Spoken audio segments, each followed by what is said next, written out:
Hey guys, what's going on? You are watching the 19th episode of the Bitter Juries podcast. We're here tonight to talk. We're having a very special episode. Not only do we have Lucifer back, which we're all super excited to see, but also we have a very special guest. We have Joel from BB Cam 4. And so we have that going on. It's also a special episode because we're going to be not only talking about BB Cam 6, the HOH and nominations episode tonight, but we are going to be extending the podcast tonight to where it's going to be throughout the whole week. So there is going to be spoilers from past this episode. If you don't want to be spoiled about what happened past the episode, I would not suggest watching that. But if you want to hear what Joel has to say about it, then definitely continue to watch. Anyway, you are here with Kelly. I'm Jacob. Hey, how's it going? My name's Lucifer. And then our special guest is Joel. Joel, hey, what's up, guys? Thanks so much for having me.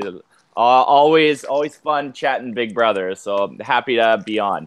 Yeah, fantastic. It's great to have you. We'll start out with how this episode sort of began. We had some what I thought were very awkward, a very awkward conversation. Oh, actually, we should probably start with the actual competition because it got cut off last week. So let's talk about where we saw the episode sort of pick up back on some trivia questions. What did you guys think about the performances of the house guests? Was there anything that surprised you, or somebody that you thought dropped way earlier than you thought they might have? For me, I thought that Ryan was kind of par for the course. He tends to do on these competitions where you would expect him, other than because we've seen him with the one double eviction HOH that was a memory comp. He seemed to do well on that one, but this one he seems to more drop out early. Maybe it's just because he's stressed and like he wants to win it so badly that he freaks out. But everyone else, I wasn't too surprised, especially now that we don't have Eric anymore. So sad still. I know. I'm so sad about that. It's always funny because I get so frustrated with Canada how they cut off these HOH competitions that are intended to, like, U.S. intended these type of competitions to kind of be very quick and kind of get the point of HOH across. But Canada always kind of leaves you with that cliffhanger, and it always just kills me. I'm like, what the hell, man? Canada loves their cliffhangers, man. Yes, they most certainly do. So it was funny because I felt like Ali and Paris and Maddie, they're consistently studying like all the time. So it's interesting that they all kind of dropped relatively early as well. They dropped like at the same time. That kind of stood out to me. Yeah. Joel, do you think that is strategy on the part of Paris and her sort of gang to sort of drop out at the same time? I think there's no need for Paris in particular. Maybe Allie, there's a little bit more incentive for her to win because she is clearly part of a duo with Liv. But Paris is actually, I was kind of running through who I think is in a good spot and set up really nicely. And Paris, I would say, next to Olivia, is probably set up the best right now in the house, in the sense that she's not really like the number one or number two target for most people that are in the house right now. So I'm not surprised with the people that made it to the end, simply because at least two of those people really had to win at all costs. If Derek did not win that HOH, then him and Kayla were in a heap of trouble, and vice versa. If Johnny didn't win that, Johnny's butt was on the line at that point. Liv, maybe not so much, but definitely Johnny and Derek. And I mean, in terms of surprises, Derek redeemed himself hella from the last time he had a number competition where he was off by what, like 300 or something like that, where he was kind of like the laughing stock with his number in that last one. So nice redemption for him, and pulled one out when he needed to. Yeah, absolutely. I was just going to say that, like, it was nice to see him do better when it came to the tiebreaker, but I wasn't really surprised that he made it to the tiebreaker again, because like we've seen him kind of like be one of the last people standing. It's just that tiebreaker has kind of, it's eluded him. So it was nice to see him improve in that aspect and see him actually like start to become a part of this game rather than just Kayla's man. So that's nice. Yeah, it was definitely refreshing to see Derek sort of show up. And and compete well. One of the things that I will say that I continue to be surprised by is Ryan continues to choke in competitions where you would think, by the way that he talks about himself, that he's suited for competitions like this because he calls himself a super fan, and he just doesn't seem to do well on these sort of memory competitions that seem to happen so often in Big Brother. Right. You know, he's a lot better in competitions than I gave him credit for. It's funny because I feel like on the feeds, at least, people are concerned with his competition streaks, how he kind of, when his back's against the wall, he can't save himself. But we haven't really seen him display that the last couple of times he's been on the block. So I don't know where he is. Wait, so you were saying that when his back's against the wall, he can't save himself? So when his back's against the wall, he's been known to save himself, but these last couple of times he's been on the block, he hasn't been able to, proceed to that. Okay, I was gonna say because we definitely didn't see him save himself in the last veto, so that makes sense. Maybe it's because he's played every competition, almost every competition. I take that back. He hasn't played in like one HOH, but he's done every single veto. He's done almost every single HOH. Maybe he's just exhausted. So competition fatigue, maybe. So Joel, you've been in the house. Yep. Is competition fatigue a real thing? Can you compete too much in the Big Brother house? I think sometimes you can. I mean, the simple thing to do, I think, if you feel like you don't win, is just like drop out. And Erica talked a few times when she was on about, I don't want to win this. Well, then, it's pretty simple. Just drop out when you got a chance. Don't advance to the final round. Don't make it complicated for yourself where you're up against someone that you don't trust and you maybe don't want to win. So, I think it sets it in motion. I think more so if you feel like you really have to win. And I feel like Ryan has had that mindset. And I don't think early on he necessarily needed to have that mindset because his mindset was, well, people aren't going to be within the alliance. So therefore, I need to start winning at all costs and hope they make an alliance. But you don't need to be in an alliance to make it far into the game. You need to make sure that you're in good with everybody and kind of buy yourself time. So I think maybe Ryan's mindset from the beginning has been, I have to win simply because people won't make an alliance with me. Whereas his mindset should have been like, I got to buy myself time, and then sort of emerge kind of like Derek did this week and win a competition now when it's needed. So it's interesting because somebody who clearly has a good read on the house right now, I feel like he's had the mindset the whole time of got to win at all costs. And I think that pressure can get to you after you can pull those out maybe one or two or three times in a row, but going on this Kevin Martin, Dimitri run is pretty difficult. Yeah. Do you think that as a fellow Canadian, Joel, do you think that that's what Canada saw in Ryan, and that's why they saved him this week? No, not at all. No. What they see? What they see? What was the purpose? Why do you think? I think simply because they saw Ryan as the one that wasn't the big comp threat or the big strategic threat, and they were not happy with somebody who was quote unquote a floater, even though that term is used way too much and really inaccurately by people. They wanted Kayla to make a big move. It's halfway point of the game. We're right around the jury time, so there's no reason anymore to start cutting people. Canada wants big moves, and this was a big move to shake things up, was take out a big player. I don't know necessarily that they wanted Erica to be the replacement, but they wanted somebody who was giving us a lot, who was a big player. They want to see some jaw-dropping excitement, and they got it. Yeah. I got saved. Yeah. Oh man, I'm still feeling a little fatigue, or a little I don't want to say PTSD, but I'm still a little when we were seeing the recap from this past episode, I was still feeling really sad seeing Erica knocked out like that.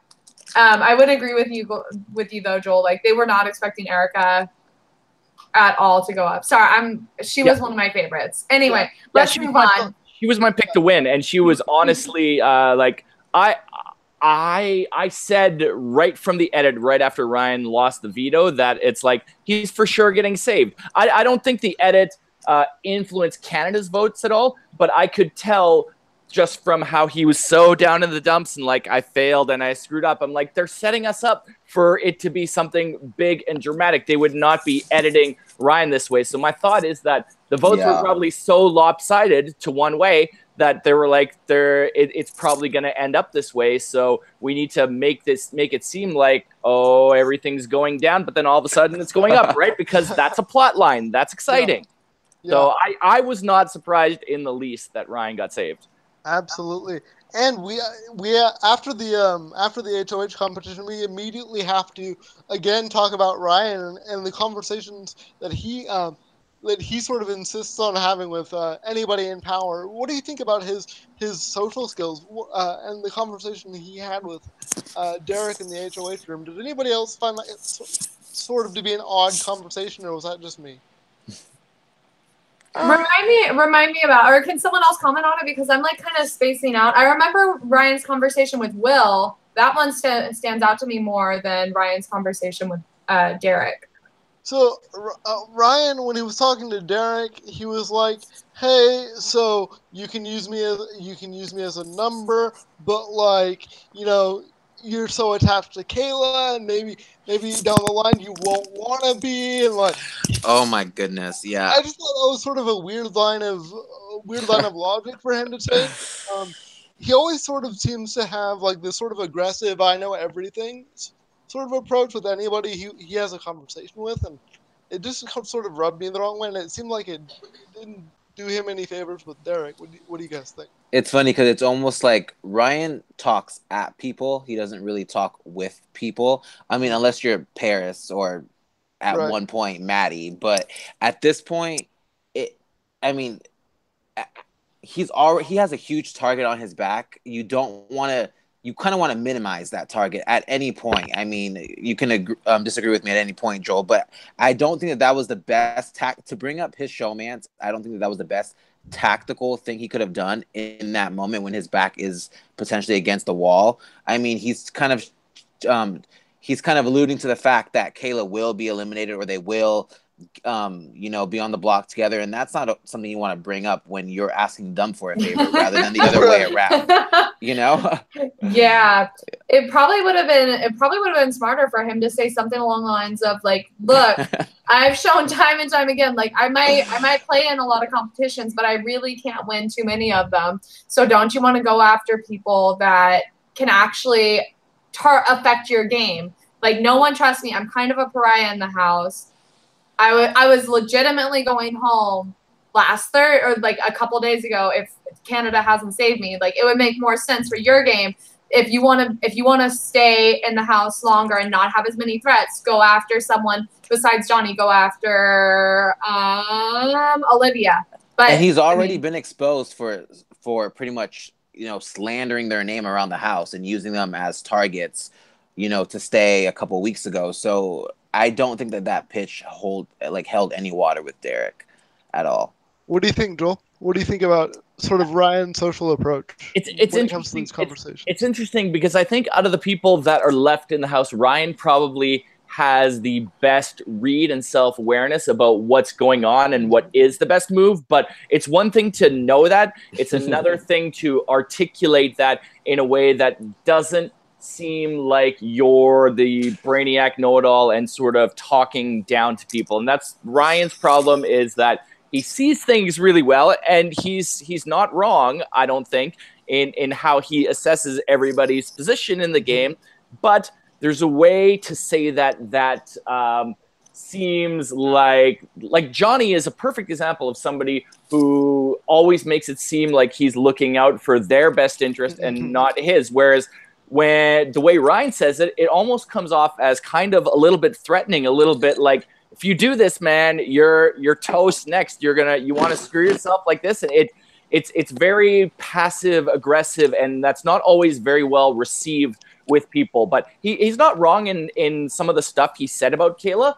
I think he could have hinted at that, because I think Derek has to cut Kayla at some point if he wants to win the game down the stretch. But thank you for saying that. Yeah, but but I mean, come on, will he? No. I don't know if I don't think we'll see. We'll see. He probably won't be able to get far enough. Anyway, Anything's possible, but I think Ryan could have said it in a different way. That could have been like, "Hey, you got Kayla, but you could also use another number because you lost Jesse, you lost some of these bros early on in the game. I'm alone, and you might be alone at some point. So then it could be me and you." So I think he could have subtly planted that, Derek, you could use me without putting Kayla's name out there. I think Derek could have read between the lines. Connected the dots. And I feel a little bit bad for Derek because I feel like this entire season he's wanted nothing. He's got a showmance, but he has wanted nothing more than a bromance. But he can't understand Will, so like, he's not in a position to where he can really bro down, and he really wants to. But yeah, I think Ryan could have definitely taken advantage of that in a more subtle way for sure. Yep. We also have to talk about sort of the semi blow up between Ryan and Will. Will, yes. And again, sort of how Will navigates himself in this house, sort of socially. He seems to blow up a lot. What do you guys? Honestly, okay. This is the thing that kind of annoyed me with that whole conversation. Will's getting extremely upset because Ryan voted him out in the heat of the moment. After the whole whatever. The whole twist for Canada. That whole in a live moment like that, people seem pretty scrambled. Things start to change. People start to realize new situations, and Will is getting upset because Ryan decides to vote him out. Okay, Will, let me ask you this. How many times have you voted out Ryan? And not only that, but how many times have you thrown Ryan's name under the mud? Like, it's kind of, it's black, it's calling the kettle black sort of thing. And I think that it's really hard to defend Will in this situation because I watch the feeds and I see how all Will does is slander Dayla and Ryan. That's all he does. And so for me, it's like, dude, Ryan, it was perfect for Ryan's game to take out Will. So it's kind of hard for me to back up Will in this situation, even though I love Will and he's one of my draft players. It's hard to back him up in this situation.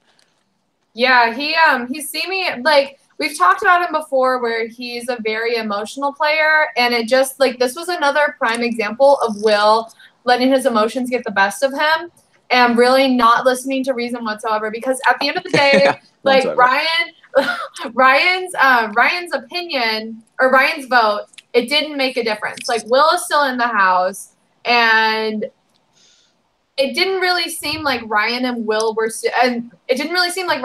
super close to begin with.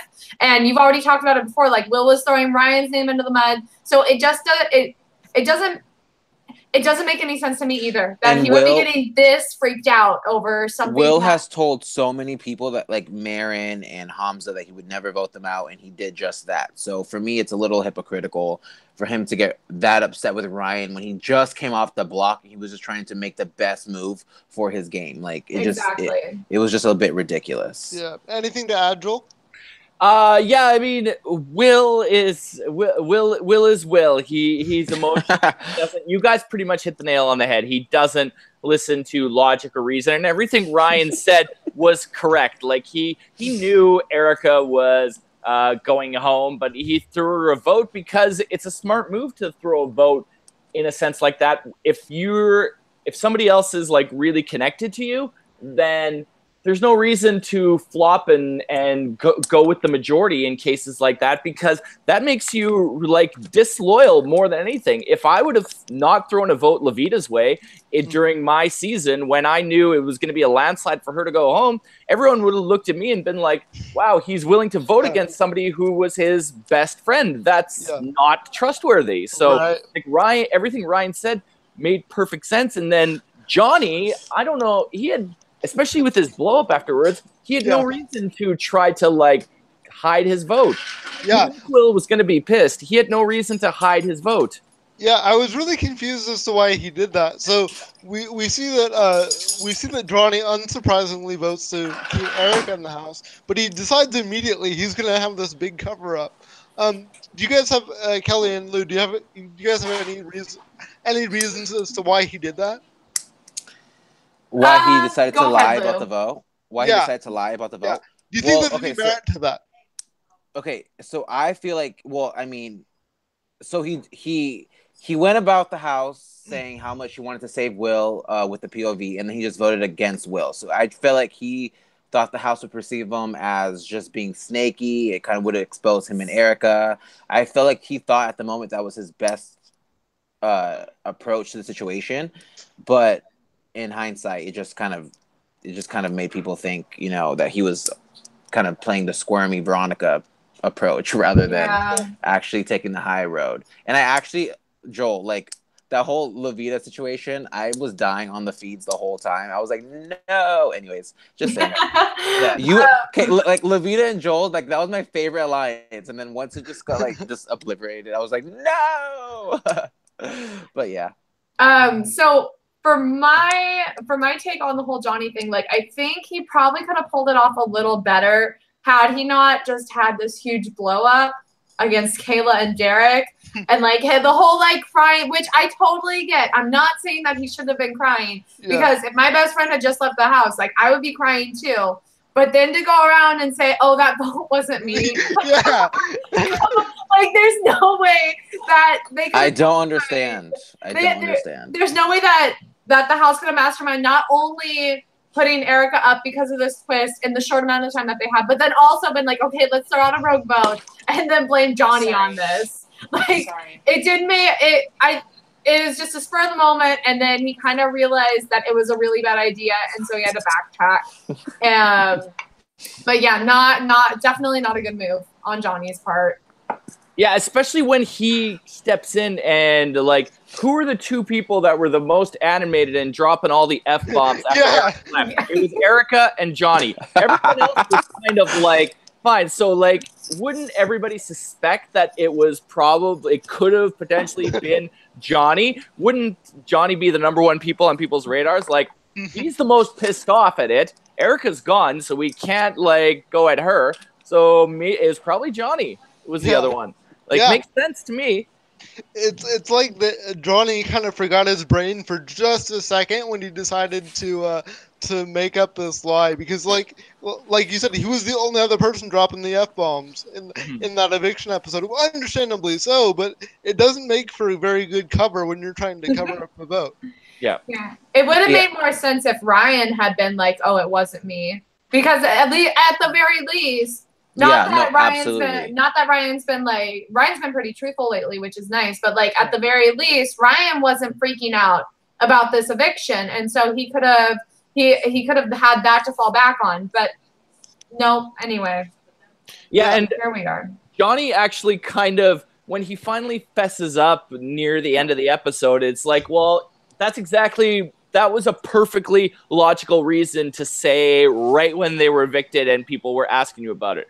That people might, because I don't think it changes Johnny's position either way in the game. I feel like with Erica gone, Johnny had to have known that he's the next biggest target in the house. They were trying to backdoor him last week too, and then Johnny ended up winning the veto and sort of threw a bit of a wrench in the plans that way. So Johnny's somebody who, for as self-aware as he's been in the game, it surprised me a little bit that he felt like he had to deny when Erica leaving clearly puts him as the next target. Right. Yeah, absolutely. Right. And I think it's quite interesting that people use lying about a vote as a strategy, especially when there's this many people. I mean, I get it if it's like the first couple weeks of the game, but you have to understand there are a lot of people relying on these numbers and these votes. So literally, if other people are going to be able to connect the dots. It's not like for Johnny, he just put himself in a cluster, and it just was not the best move because Kayla, I mean, even there on the couch when we saw like on this episode, Kayla was like, well, I had spoke to people about backdooring Erica. Like I spoke to Allie, I spoke to Liv. So she had already known where all the votes were going to lie. So, I mean, Johnny was just really kind of digging his own grave at that point. Yeah, and for nothing else, it just puts a bigger target on your back when you don't need one. Like we've all said, Johnny was clearly the next target anyway Right. after Erica leaves. So I mean, it just puts a bigger target for no reason.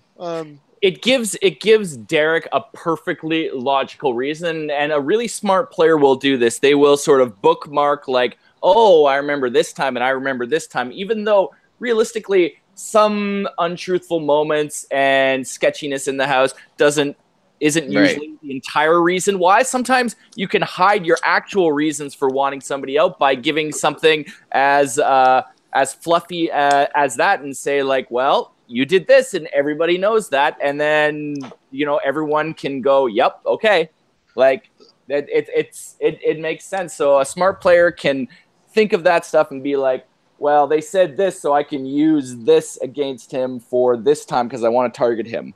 So, right? Okay, Joel, so I have a question because thinking back, because when I'm watching this episode and I'm hearing that Derek decides to put up Johnny because he made this lie, and it seems like such a foolish reason. Like if you're in the house, or when you were in the house, wouldn't it make more sense like for him to say because you're a comp threat? You know what I mean? Comp threat's another good one. Untrustworthy. I think the untrustworthy one in this case is a bit of a better one, because you want to think of something that is sort of common knowledge with everyone in the house, but is also fresh in people's memories, because you forget things really fast when you're in there. There's so many conversations going on. You're making so many alliances. You're trying to sort of remember what you said to this person, what was said here, what was said here. So keeping track of everything is very difficult for people in there. So you want to think of what's the last thing that was fresh on people's minds. It was the mystery vote that Johnny was denying. So comp threat is not a bad one either. Comp threat's a logical one he could have added in there at the ceremony. But I think the one that was freshest in people's minds was that vote, because that dominated sort of everything that was going on in the episode through the early stages. Okay, that makes more sense. Yeah. So let me ask you this, Joel, because you've obviously been in the house before. So let me just ask you, how different, or how let me think of how to ask this. How different is the experience, or how different is how quickly information travels as we see it on the TV show versus in the house? What is it like in real time versus what we see in the edit or even on the feeds? I mean, it's hard to say because you're not really privy to every single conversation that is going on when you're in there. It probably, I mean, trying to think of some cases where definitely not as quick as it's in there. It's not like one thing is said and then like 2 minutes later it's said to lots of people, like it's shown on an edited TV show. But as an example, in week 2, when we were all wondering who cast that mystery vote to evict Kelsey, we knew 3 of the votes and we didn't know one of them.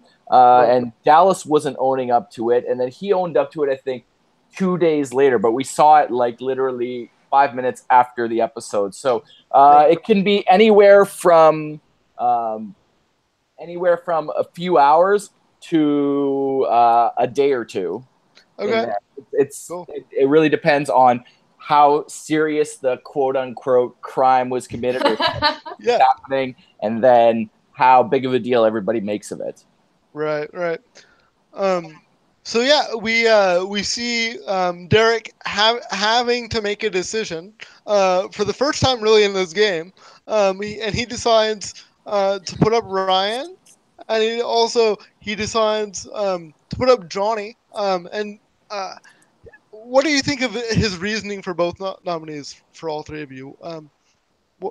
Is there somebody else you would like to see instead of one of the 2? Or? It's funny because my response would have been the same as Johnny. Like, wow, my photo looks really good. In all honesty, what do you say? I mean, Johnny, you are one of the biggest threats in the house. I mean, we have 2 pairs, and then we have a trio, and then we have Johnny. Johnny is literally like he quantifies as 2 or 3 players. Like he can easily take down the majority of all those players. So he is the big kahuna in the house right now. So honestly, if he doesn't think that he was going to be nominated, I mean, that would just be really shocking. So for him to make light of it, I think that it was a good move on his part. Ryan, on the other hand, Ryan literally thinks that everything he says always works. So I think he was legitimately shocked that he was nominated. Yeah. But it's always nice to see 2 good players on the block rather than like this is the target and this is the pawn. Like these are 2 huge players and they're gonna go at it this week. So that's always nice to see. We kind of have to thank Erica for that one because she got Marin out. So that way we don't have that constant pawn. What were you going to say, Jacob? No. Yeah, I wasn't going to say anything, but expound on that thought, Lou. Oh, expand on what thought? I have many thoughts. Did you just call Erica an idiot? So listen, this is okay. So I was just thinking. Okay. Okay, so I understand the logic behind Erica's move, but at that point, it's almost like people already see you as a big threat. So you might as well have just done what you should have done was get Kayla out. Okay. Her instinct told her to get Kayla out. She should have just done it. She wanted to get Kayla, and that was her demise, was not doing what she wanted to do. Lucifer, do not speak ill of the dead. I know. How dare you? She's a rock goddess. So this is about the point in the episode we've talked about the nominees and sort of the reasoning why they were put up there. Here's the part where we have to give a spoiler warning. We're going to advance in the week and talk a little bit about the conversations leading up to veto, and then also the veto how the veto was used and where that leaves us for the rest of the week. So I know both Lou and Joel are definite feedsters, and so I'll go ahead and let you guys sort of lead the discussion on what you guys have found to be the most interesting thing post nominations that we've seen this week. Well, I guess from my perspective, Johnny's in a really sort of tentative place, and he's really, really on thin ice the way that he's going about this. He's such a good talker, and he's a good competitor that it's just the way the house is split right now, and it's interesting because it wasn't like this a few weeks ago, but the way the house is split with the duos and the trio right now, and Johnny kind of on his own. He can't, unfortunately, pick up some of the people that are on their own and say, let's form together and then get the majority that way. He's got 2 options right now. He's got the veto, which I guess if we're getting into spoilers, we can talk about the veto, right? Yeah. So Derek, unfortunately, won the veto for Johnny's sake. So that was his best out, was to win the veto. He didn't win that. Right. Derek stepped up and won the veto. Then number 2, he can't just pick up Paris, Will, and or Maddie, because that doesn't do him any good. That's only 3, and that only does him a tie. And then Derek breaks the tie and gets him out. So he has to appeal to one of the duos, probably Liv and Allie, and also he's got to go to the other people, Paris, Maddie, and Will, and he's got to kind of play things really cagey, where he's got to say one thing to them, but then tell the other group the opposite. And that's not going to fly with Paris. Paris is already onto that. Yeah. Oh man. Paris, which is Paris is sort of has this knack for flying in between both sides and sort of gathering information, which I think is what puts her in the best position in this house right now. But yeah, I mean, when it comes to Johnny, I think he's probably on the most solid ground with Allie and Liv for potential allies for this vote. How does he win over Maddie and Paris and the other side of the house? Goodness, I mean, Joel, you can take that one. My comment was go. I mean, one thing I'm glad you brought up Maddie, because how he can appeal to Maddie, and I don't know why Johnny hasn't done this yet, or why he hasn't taken as much credit for this. But in that double eviction, when he was taken out, right, is that not a perfect thing to be like, yo, like, I put my butt on the line. I literally, like, talked Olivia off the edge. Otherwise, your butt was really on the line at that point. So, like, I am your guardian angel. I did you a huge solid.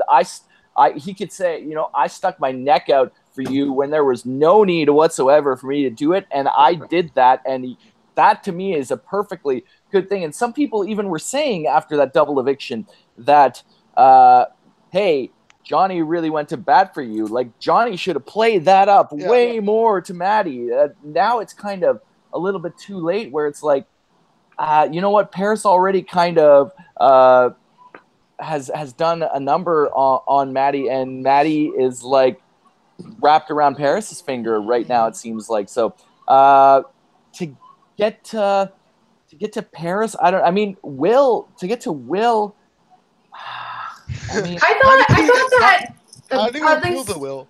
At least according to the episodes, I thought that Will was really, like, close with Johnny, because he was talking about how he didn't want to go after Dela because Johnny, or he didn't want to align with Dela because Johnny wanted to go after them. Well, you know what, Kelly? What mean, this is a testament to how fickle relationships are in the Big Brother house. I mean, might we just add, Paris and Maddie are extremely close, but there's not a day that goes by that Paris does not slag Maddie down the train, like, you know, and that's what she does. That's how you play the game. So I think once Johnny voted out Will, even though he was even you saw in the episode tonight, Will was like, F you behind his back. Yeah. I think that was the breaking point with these two guys. And I feel like Paris is putting herself in a very dangerous position, because now Allie is realizing that Paris has a lot of people locked up in her corner. So for instance, we were tapping on earlier how Johnny was campaigning. Allie has realized that she wants to save Johnny this week. Mm-hmm. That was kind of her approach. And I think Allie's going to do what a flip-flopper does, because that's kind of the game that Allie's played. I'm not saying I disrespect it. Playing a flip-floppy game is great. It works to her advantage. She can win one or two competitions, and she has this game wrapped up. The fact that she's been able to maneuver all these alliances and keep herself out of the crosshairs is extremely respectable in my eyes. But now what she's doing is she wants to keep Johnny versus Dela sort of situation. But in order to do that, you need Paris, you need Will, and you need Maddie. She doesn't complete the numbers, and she's also doing it behind Derek and Kayla's back. So it puts her in a little bit of a peculiar situation. But I think and even if she does save Johnny this week, Johnny still wants to go after Liv and Allie for taking out Erica. So it's kind of an interesting situation. Is that still the case? I mean, wouldn't he go after Dela? Because I'm sure he would. If they end up saving him, right? I'm sure he would, but I mean, if one of them win the POV, he's going to put up Allie or Liv, or I mean, maybe not. Who knows? Maybe not. But I don't think he trusts Allie and Liv 100% at all. I don't think at this point. I think Johnny is completely alone in this game. Oh man, that is so different from a week and a half ago. Yeah. Would we have seen this coming? Honestly? We have very, very defined sides now, which is nowhere near where we were 2 or 3 weeks ago.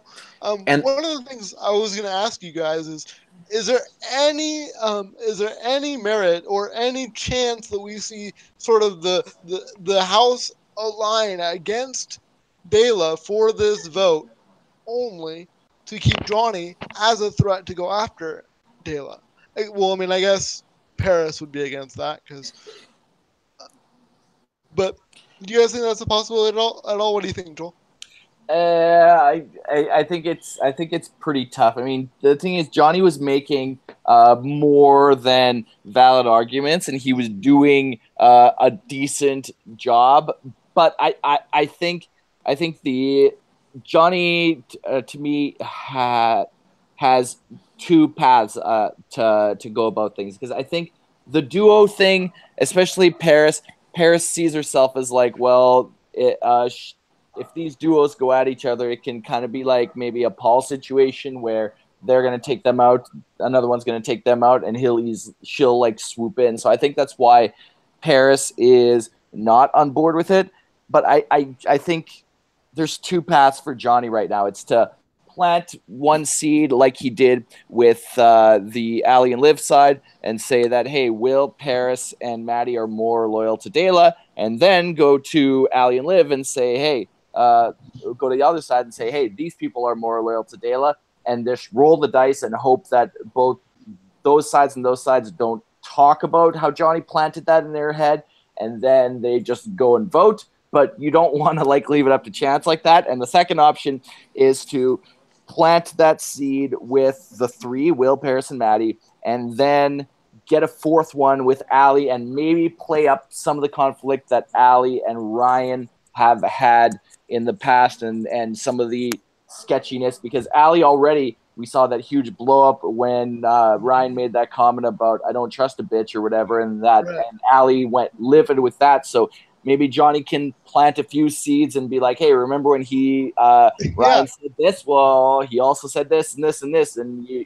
might as well throw in a few lies now, especially when there's a bit of a precedence for Ryan where there was one time where he kind of got busted and it just sent Ali like absolutely livid. But at the same time, yeah, I think that's his best move. I was going to say we saw Ali try to scoop up Ryan and try to put that aside, but maybe Ali can look at some of the past stuff and buy a few white lies or actual lies that Johnny can tell. Oh, yep. Man, you sound really confident in Johnny. Honestly, yeah, no, but Joel, you've made some good points. If he sits there and uses, let's see, if he uses the whole Ryan against Ali thing, and if he pulls on Maddie's heartstrings, he has numbers. Like, he just needs to really, really work in his campaign, and I hope that he can pull it out, because I'd rather see Johnny stay just for the longevity of the game, because I feel like he would go against Dela, which at this point I feel like Ali and Liv are going to try to ride it out with Dela to the end, and it will be the demise of, Maddie, Will, and Paris, which are my draft players, which that would suck. But so I want Johnny to stay, because I feel like if Johnny's in the house and it's like a Dela, Johnny, Ali tug of war, where if Ryan's in the house, then I feel like Ryan, he's probably going to make it to Final 3 for sure.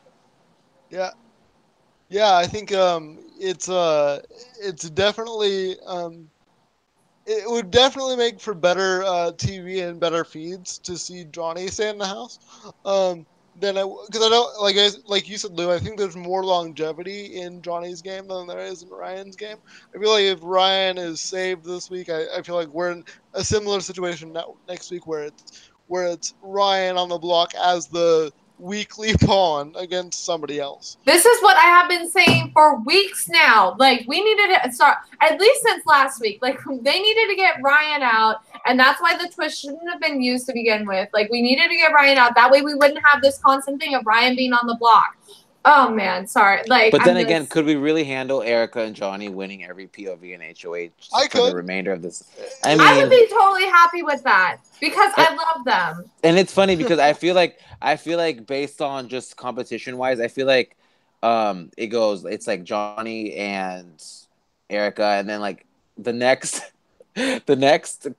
competent after is like seems to be Olivia. She seems to be getting really close in all of these competitions. Yeah. And then I feel like maybe after would be Kayla, but I really don't think that anyone would have stand a chance if Erica was in the house at like finals like 6. No way. And that's why I think it might have been a smarter move, and I'll hopefully get to talk to Erica about this at some point down the road. But I was kind of wondering if during her HOH it might have been smarter to take out her biggest threats and then maybe have her and Johnny. I mean, I see. I want to almost give her credit because she was looking at a big picture and not wanting to just rely on the competitions. because you don't ever want to rely on the competitions. One of the most famous things that's ever been said by a lot of Big Brother historians is that, you know, if you got to win a competition, that means you're doing some other stuff wrong. Mhm. Right. But Erica, at that point in the game, was so far in front of everybody. She was like the one leading the pack in the white horse that is like you're going to get shot at eventually if you're the one sort of leading the charge. So she kind of put herself in a position where she just, I think, should have just said, let's roll the dice and let's see if we can pull up some wins. Because Kevin and Demetrius essentially, like, midway through the game last year did that. And we saw Emmett and Jillian pull it out back to back to back to back. I don't know how. I don't know if it was necessarily that early on in the game when they did that, but we have seen people throw out some pretty big back to back to back to back victories. So maybe that was the best course of action. Maybe it wouldn't. Maybe she would have been taken out earlier. We never know. Yeah, you know, it's interesting that you bring up Kevin and Demetrius because I feel like Erica had more of a grasp, at least socially, on this game, more than Kevin and Demetrius had in their season combined. So if she was able to sort of take that big shot at Dayla, she could have potentially steamrolled this game. Well, Ica was Demetrius' social game, and Kevin, Kevin's Willie was his social game. So, exactly. But Erica sort of had the social capital wrapped up, where she even, oh, there's our term again, social capital. I mean, you really did work hard to be in everybody's good graces, and I feel like we have that sort of now. If that's what you're after, Paris is sort of the social player now of the season because she's bouncing around. So yeah, I'm gonna ask you, Joel, if you had to sort of power rank the people left in the house, who would you put at the top? Like, who are you betting all of your money on to win this season? I mean,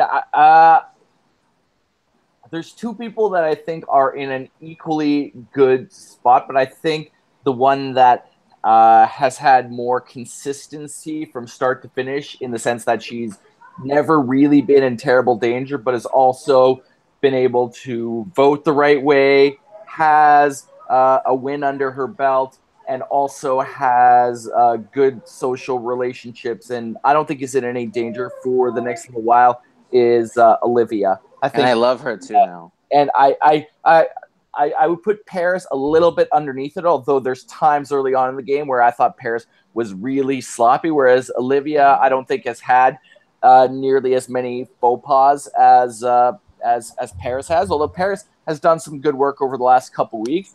But Olivia has a win under her belt, so that's an argument she can make over Paris in a final two. Derek and Kayla love Olivia. I don't see a lot of people thinking about Olivia as like their number one or number two targets. And I think she's not a huge comp beast, but I think she's got enough of a resume right now to win at the end, and she also doesn't need to rely on winning competitions right now. So she's if I were to put everything in right now, it would be Olivia. Yeah. That's a really good observation, Joel. And also, just to add on that, I've been loving Olivia's edits. Like, she just always has like these small, like, little tidbits on the show, and even on the feeds, she's so good. Like, I love her personality, and I love the game that she's playing. She can win a competition. I don't think she can win a physical competition, but I think she can win a mental competition. And I definitely think that she has a stronger social game than anyone really gives her credit for, aside from the people that she's working with. So, for instance, like Paris and Maddie kind of don't really know what a good social game she's played, but people like Johnny and Allie know how good she is because she's been able to study with them, game talk with them, and she knows they know the social work that she's putting in, throughout the game. So I love Olivia, and I would not be upset with her getting like final 3 at least, because I think that she and she also sometimes she literally goes like a whole day. She's like, I'm done talking game. Like I'm just trying to chill.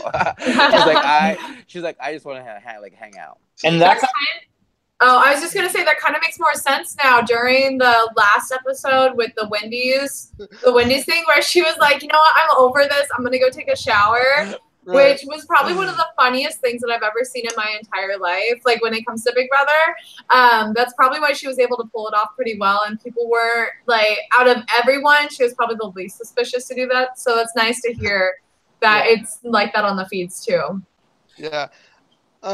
What were you gonna say, Joel? Sorry, Jacob. I was just gonna say, Lou pointed it out, the social game thing, and I know your guys' show is called the bitter jury thing, but if you want to like find a way to like not have as bitter of a jury, or at least get a bitter jury to vote for you, the number one thing, and Big Brother fans can complain and bitch about this all they want. We will.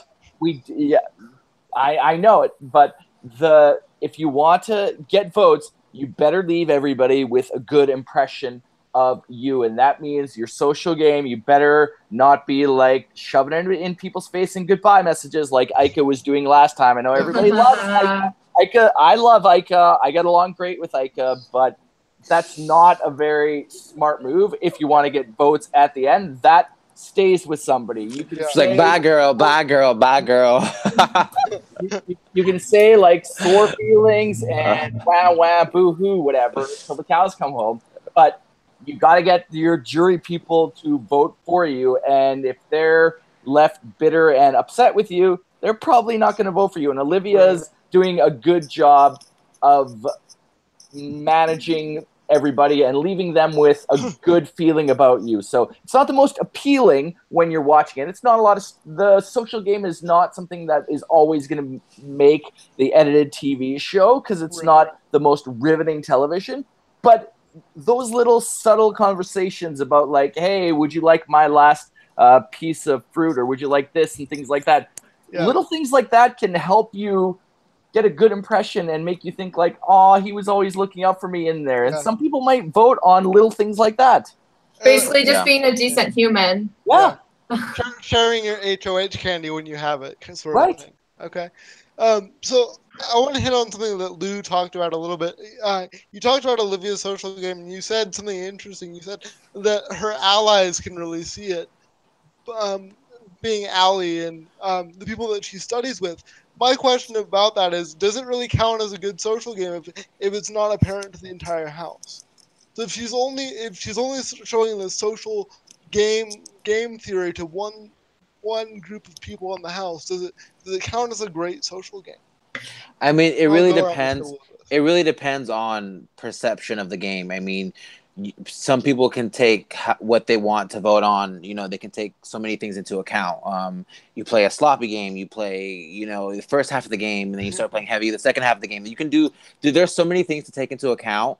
But the fact that she has some sort of level of consistency, and she's gotten herself, like Joel said, into the graces where people aren't really so annoyed with her, and they wouldn't mind voting with her. It shows that she has, again, some social capital in the house. And so, I mean, that's far more than what Will or Ryan have at this point. I think anyone against Will and Ryan right now kind of lose the game rather than win the game, you know, from what I'm seeing at this moment in time. But yeah, I don't know. You think people are going to lose the game to Ryan if they were in the final two? I feel like yes. I think there's only one person that loses to Ryan. But that's what I'm thinking. Is that Derek? No, it's not Derek. Wait, loses to Ryan. Okay. Yeah, I think the only person that maybe loses to Ryan is Will. But I think as good of a twist as that was for Ryan, obviously, because he was going home if that twist didn't happen. But as good of a twist for as that was for Ryan, that's an easy catch-22 to be like, hey, your ass was going home, and you only got in and made it this far because of that one break. Twist, people use that. So I'm sure some people used that against Paul when he had those 3 weeks of safety in US.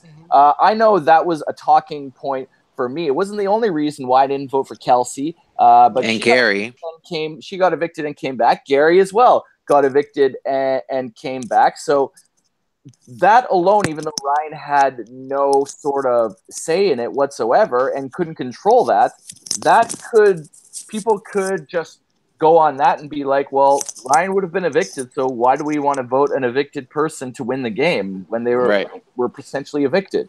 Right. See, I totally understand what you're saying, but I think that there's something. I think that if I was in the House, there would be a lot of people that Ryan would lose against, and that's because a lot of at least from my understanding, a lot of people, they don't feel like Ryan ever talks to them. Like the whole idea of wanting to be nice to someone and wanting to reach out to them and to be a decent human. I'm not saying that Ryan isn't a decent human. What I'm saying is that people still have this feeling that he's talking at you. He's not having a conversation with you. And so because of that, like, if I'm in there and I see that someone, like, let's say that they're at basically even playing fields, and yes, Ryan benefited from this twist, so he's still this far in the game. But when it comes down to it, like, it seems like Canada has this House has been focused more on trying to be nice, because we've talked about in the past couple podcasts about how, because BB19 for the US, it was so out there on being really, really brutal, that this House seems to have gone the other way, where they tend to like want to be nicer. And so the idea of niceness like really stands out to me for this House. So that's why I really don't think that even if Ryan was to make it in the final two, I think that he'd have to start winning competitions rather than just trying to evade the block week after week after week, because of that feeling of like, he's just continually talking at me. He's lecturing me just over and over.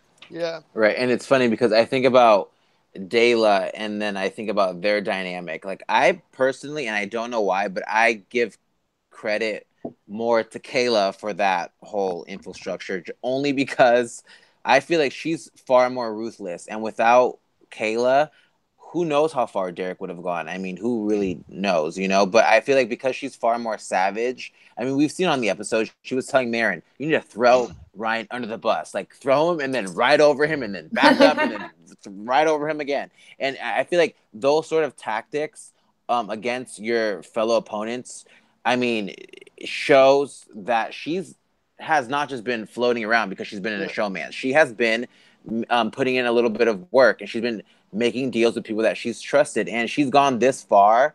I mean, really, Erica would have made the move in a couple weeks. Like, I feel like Erica wanted the whole Allie, Olivia, and Dayla like to go against each other, but Erica was very active in talking about getting Dayla out. So Kayla was like the bullet was right where it needed to go, you know? So the thing with Kayla is I give her more credit for like the whole dynamic with their relationship, but it's interesting. Will that carry, say Derek makes it to final two, will people see it like that, you know, sort of thing? So it's really interesting to think about final two and stuff. We're getting ahead of ourselves a little bit. I think it's wonderful conversation, but I think I think it's around the corner, man. It's around the corner. It comes up quickly, right? We're already talking about final two implications. I think one of the two people that you didn't mention in your power rankings, Joel, is you didn't mention the showmans.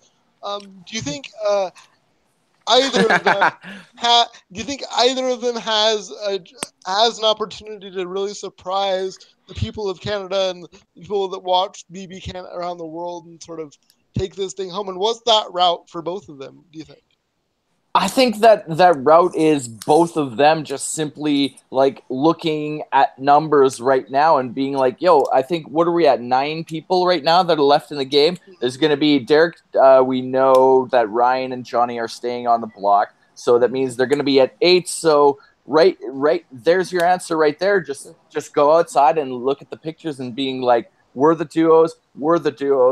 Like, let's just use our minds and let's battle it out and let's get to 4 and then let's do it. Now, some of them are probably going to get greedy and not going to want that because they want to increase their odds as much as possible. So they want to make it like a 2 versus 1 versus 1 situation Mhm. instead of a 2 versus 2. But their best move, I think, for the next week or even 2 weeks is just to be like, okay, there's going to be 8 people left. 4 in 8 is not bad. That's 50% odds. So as long as we all have each other's back, let's just like work together right now. I think their path to a showman's potentially making it all the way is for the 2 duos, Liv and Ali and Dela, to just stay together and stay the course. That's not what Canada wants. That's not going to be the most riveting thing at all. But when you're in there, you shouldn't be worried about that. You should just be worried about what's best for you in there, even if that means it's not going to be the most riveting for people to watch. Right. Now, Agreed. What I'm dying to see, and I want you guys' take on this. We've seen Derek sort of wake up this week. Does winning an HOH, like, you know, it counts? is that considered waking up? And a veto. This counts to me. It's funny because I feel like this is the most like Big Brother where like simultaneously an HOH wins a veto. I mean, it's crazy. 3 different HOHs win the veto. That's insane. It's impressive. But my question is, since Derek just seemingly woke up, do we see him maybe make a move against, like, does Kayla get netted is my question. It's gonna take, I think that okay, so there's 2 takes on this.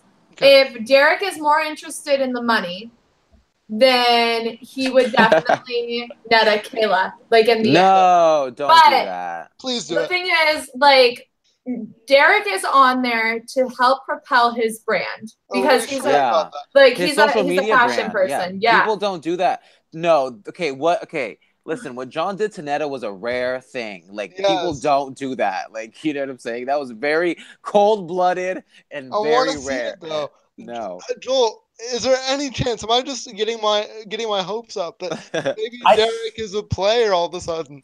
I think that first off, I think Derek has a better chance to win than most people think he does. But I feel like the work might get done for him beforehand, so he won't ever have to make that choice. Because honestly, Derek and Kayla are going to have to keep winning down the stretch here in order to do that. The second, if next week Will is HOH, Dela is probably going up. If Maddie, Paris, or Ryan is HOH, assuming Ryan stays, then Dela is more than likely targeted. Who's not going to put Dela up? It's probably Kayla. Olivia and Ali.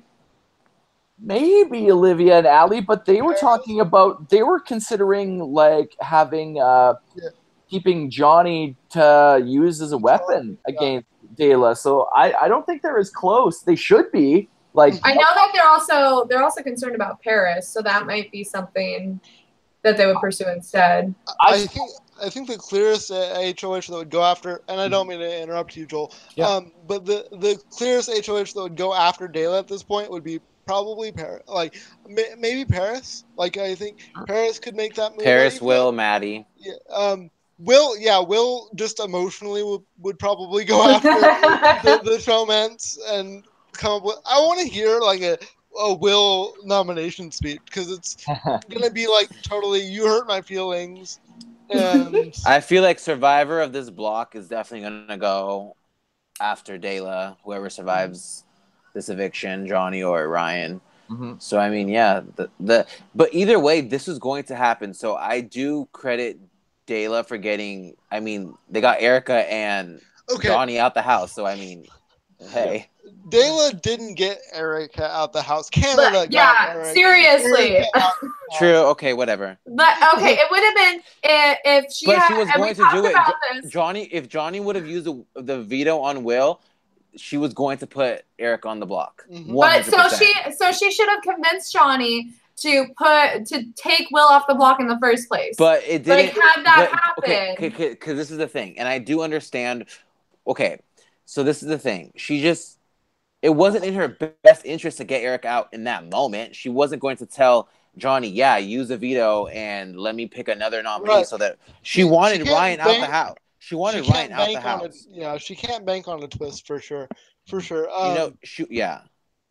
So yeah, we have our dynamic sort of set moving forward. I'm really excited to see the team versus stragglers dynamic really sort of take shape. Any thoughts on sort of the dynamic before we wrap up this beautiful podcast episode?